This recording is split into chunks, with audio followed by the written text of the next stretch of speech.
Assalamualaikum warahmatullahi wabarakatuh. Nama saya Oka Setiawanti, NIM 1905187 dari kelas 4B Pendidikan Guru Sekolah Dasar Universitas Pendidikan Indonesia.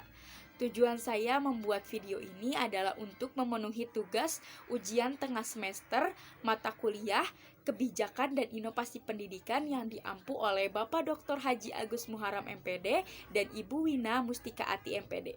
Kurikulum berbasis kompetensi adalah konsep kurikulum yang dikembangkan Departemen Pendidikan Nasional Republik Indonesia untuk menggantikan kurikulum 1994. Kurikulum ini dirancang sejak tahun 2000 dan diterapkan pada tahun 2004. Dalam tahap-tahap pengembangannya, kurikulum ini dikenal dengan kurikulum KBK atau kurikulum 2004. Menurut Depdiknas 2002, sebagaimana dikutip Soleh Hidayat bahwa kurikulum berbasis kompetensi memiliki ciri-ciri. Yang pertama, menekankan pada ketercapaian kompetensi siswa, baik secara individual maupun klasikal. Dua, berorientasi pada hasil belajar dan keberagaman.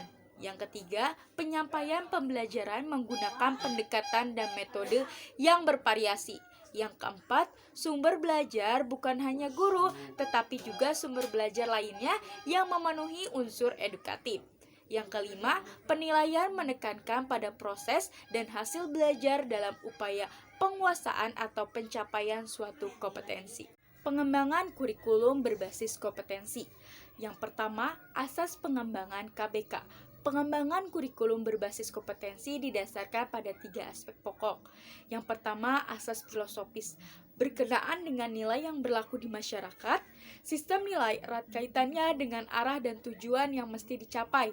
Itu sebabnya dalam pengembangan KBK, filsafat sebagai sistem nilai menjadi sumber utama dalam merumuskan tujuan dan kebijakan pendidikan.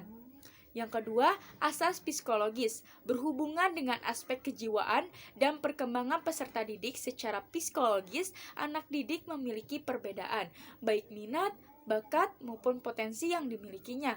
Yang ketiga, pengembangan KBK didasarkan pada asas sosiologis dan teknologis.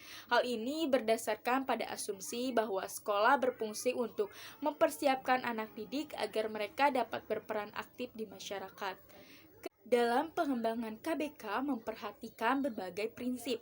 Yang pertama, keimanan, nilai, dan budi pekerti luhur. Yang kedua, pengetahuan integritas nasional.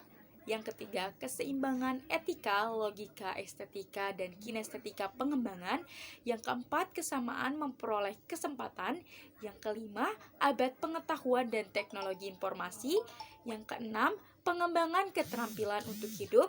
Yang ketujuh, berpusat pada anak dengan penilaian yang berkelanjutan dan komprehensif. Yang kedelapan, pendekatan menyeluruh dan kemitraan. Implikasi KBK terhadap pengembangan aspek pembelajaran. Yang pertama, pengembangan rancangan pembelajaran. Kegiatan pembelajaran dalam KBK diarahkan untuk menggali dan mengembangkan potensi yang dimiliki anak didik. Yang kedua, pengembangan proses pembelajaran KBK sebagai sebuah kurikulum yang menekankan kepada pencapaian kompetensi memiliki implikasi terhadap proses pembelajaran yang mesti dilakukan guru dan siswa. Yang ketiga, pengembangan evaluasi.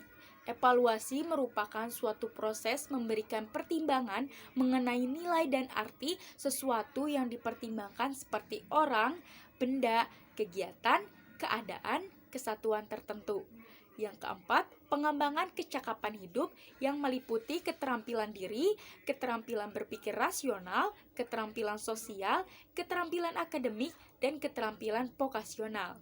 Kurikulum mengembangkan kecakapan hidup melalui pembudayaan membaca, menulis, dan berhitung, sikap dan perilaku adaptif, kreatif, inovatif, dan kompetitif.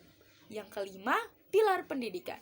Kurikulum mengorganisasikan pondasi belajar ke dalam 4 pilar pendidikan, yaitu belajar untuk memahami, belajar untuk berbuat, belajar hidup dalam kebersamaan, dan belajar untuk membangun dan mengekspresikan jati diri yang dilandasi ketiga pilar sebelumnya. Yang keenam, komprehensif dan berkesinambungan. Komprehensif mencakup keseluruhan dimensi kemampuan dan substansi yang disajikan secara berkesinambungan, mulai pendidikan taman kanak-kanak sampai pendidikan menengah. Yang ketujuh, belajar sepanjang hayat. Pendidikan diarahkan pada proses pembudayaan dan pemberdayaan peserta didik yang berlanjut sepanjang hayat. Belajar sepanjang hayat adalah pendidikan berlangsung sepanjang hidup manusia untuk mengembangkan, menambahkan kesadaran dan selalu belajar memahami dunia yang selalu berubah dalam berbagai bidang.